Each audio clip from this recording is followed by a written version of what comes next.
You're listening to the NAMAD Sessions by Mia, live from the NAMAD Annual Membership Meeting 2025. We're here at another NAMAD session by Mia with Lauren Moriarty, Director of Sales at iPacket. Yeah, thanks very for giving nice me to some be time here. today. Of course. All right, so let's talk about a few things. Number one, I'm going to knock that over, but why do people care about all this information that's online, in the cars, in the sales packet, all the details in an era when people seem to be caring most about price? I think it comes down to the purchase itself, right? A car is going to be the second largest purchase for most people, next to their home. Of course. So they want to feel good about it. They want to feel confident about it, and having more information does that. It makes them feel the most educated. It makes them feel like, look, I'm excited about this purchase. And then I'm excited so much that I go and tell my friends about it. So I think that information offers, some security, and it builds trust with the customer himself. There's so much conversation right now going on about who's actually looking at the website. What information are people looking at? Are they using ChatGPT? Are they using Google? Does the VDP matter? How much needs to be on the VDP? This is really an era where I think a lot of industry partners and a lot of dealers are trying to decide what is the most important thing to be on the site. And so what do you think people, when they show up, humans are still looking at VDPs. Humans are still showing it. No, they are, for sure. What do they want? What are the most important things? We know that price is important, but what are the next things that they always want to know when they show up on a VDP? I think it comes down to the details of the vehicle. Does this have the leather seats I'm looking for? Does this have the features of, from a technology front that I'm looking for? Things that, not only check the boxes of what they're in search of, but also then documents like the service receipts. Things that show more of this specific value of the vehicle that they're looking at compared to the next one, as well as compared to, the other dealers they're looking at too. To your point, there's a lot of people going to the different websites, and you want to have information that does move them forward in the buying cycle. I mean, there's so much conversation about transparent selling. Yeah. Give me your take on that. What is transparent selling? I mean, I think it's such a unique thing right now. It's something that has been absent from the car industry to a certain extent over the years. And when you give that to your customer, it changes their perspective of the experience as a whole. They are then, their eyes are open to, look, I don't have to feel like somebody's working me over when I'm buying a car, no matter who I'm talking to. I can feel good about the decision. And that's because somebody's being transparent with them and giving them, the information that provides that feeling. So what are the types of things? You said the information. What are the things that put people on their heels when they feel like they're not getting it? I think really, getting not only the value points of the vehicle, things like the reconditioning receipts. Did they do tires? Did they do brakes? What kind of warranty does this car have? Does it have, again, features of the actual technology or, physical vehicle itself? But then also, hey, why do I want to buy from this dealership? They're telling me reasons to buy from them, and I'm not hearing that from other people. So when you get that information, I think that transparency ultimately affects the decision-making process. You brought up the reconditioning items, and what percentage of dealers do you think disclose the reconditioning items they've done? Well, if they're an iPacket dealer, everybody at iPacket, right? Yes, of course.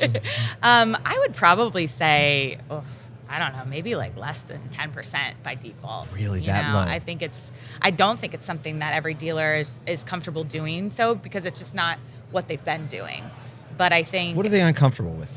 I think they're worried that there might be something that makes the customer question.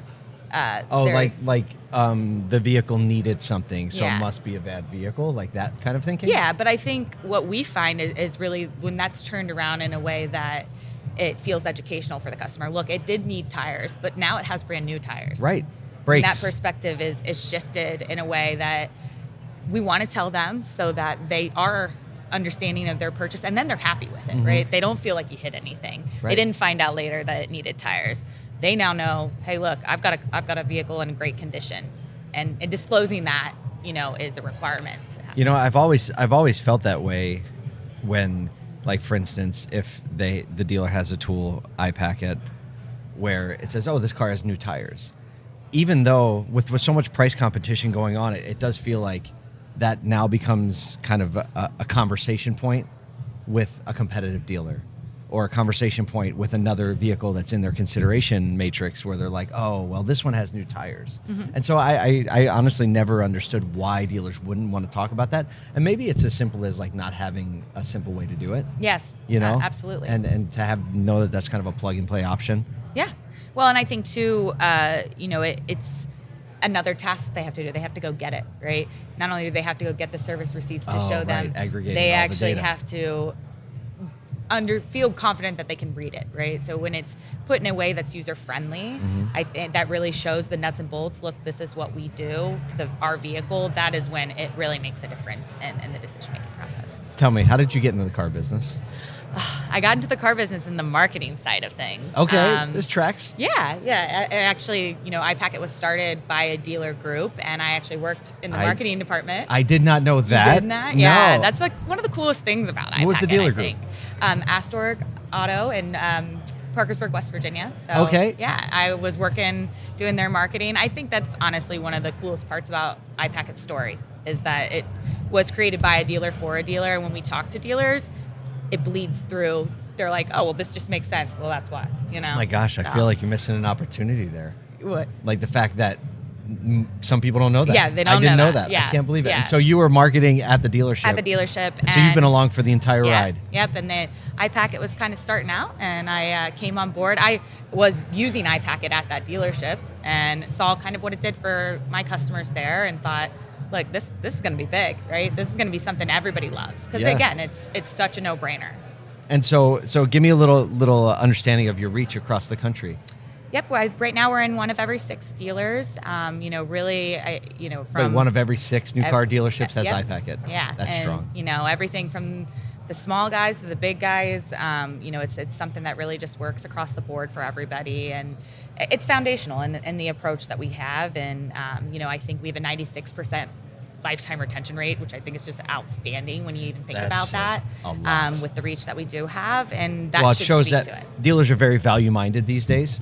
So like they're very quick to cut, and maybe we see it almost a little too much. Is that dealers are quick to cut something after 30 days or 60 days without giving it a chance to settle in. But the fact that you're 96% says a lot that you've been able to prove the value of what you're doing, and dealers are seeing the result of it. On the sales side, but also I think like whenever you can give a dealer a tool to help them streamline and implement process within their store, I think it's like a secondary win that isn't the most obvious one. Absolutely. But I think operationally minded dealers understand when they're using a tool that keeps their people accountable. 100%. The standardization is something that's often missing.